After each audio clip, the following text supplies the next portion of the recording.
So I wanted to show you this whiteboard that we got to sit on my desk. I really like that it's just small enough that I can sit here and just put notes. It comes with these little pens, so if you want to write something and then when you're done doing your task, all you do is erase it and comes perfectly clean. But the other thing that I really like about it, as you can see, you can put your iPad up here. You can also, here's room for your phone to sit in here.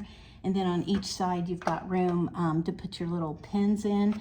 And then the other cool thing that I really like is you can open this up and it's also for storage. So you can keep like pens, your headphones, clips.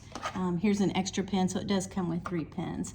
But it's just a super nice size just to keep notes here, and then just put your iPad and your phone in here and have everything right here together. So I just thought I would show it to you. Hopefully this will help if you've been thinking about getting one. I really like mine and would recommend it.